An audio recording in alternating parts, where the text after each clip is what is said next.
I've spent 6 years of my life with these guys.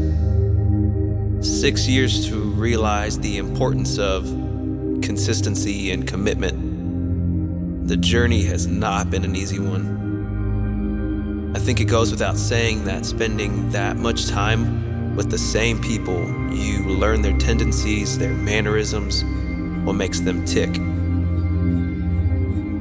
Having that knowledge can be very powerful when it comes to the well-being of the people you're surrounded by. We as individuals in a band have our own forms of escape. The norm may have been sex, drugs, and rock and roll at one point in time, but luckily for us, we choose to be the outliers in that sense. Living with 4 or 5 other men in a confined space with no privacy, none of your basic amenities, you're bound to run into issues. I think men in general are a very primal species at their core, especially in groups. One thing I try to realize and tell myself is that we're on the same team, differences aside. It's very easy for someone to be deemed a tyrant in this type of setting. For example, when one tries to break away from the collective and into a boss-like position, there's a fine line you have to walk when it comes to communicating with each other. When someone is without sleep or carrying personal issues and all they want is their separation and to reflect, it's very easy to let moments get under your skin. At the end of the day, it's a job. It has its advantages and its disadvantages. You sacrifice a bit of comfort, privacy, and social etiquette for something bigger than yourself.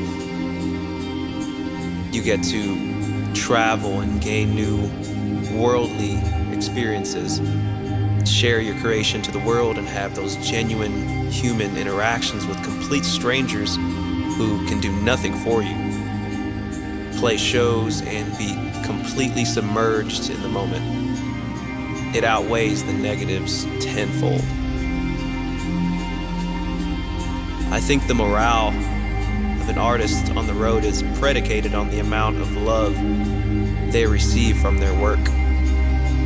There is a deep-rooted, subconscious, and sometimes unbeknown level of narcissism in musicians and or people who get a high or a thrill from being on a stage. If the show goes well, you feel unstoppable. At the same time, if the show goes poorly, you just want to bury your head in the sand. But you can't. Even if you feel like you played the worst show of your life, you still have to step off stage and interact with the people who connected with your music and who want to project themselves onto you. So in that instance, you have to edit your mood, which can be difficult if you're not used to putting on a facade.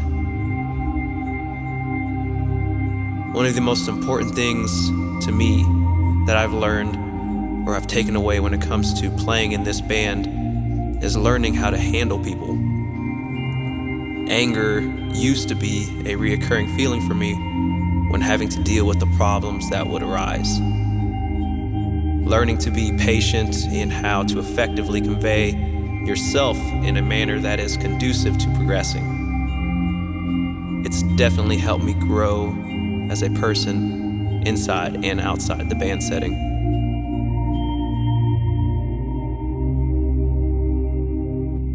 I hope this band and this group of guys continue to persevere. Honestly, we could easily walk away and call it quits. What we do isn't for fame or glory. In fact, nothing that we've done is of great value or importance. However, the byproduct of remaining constant, that's invaluable.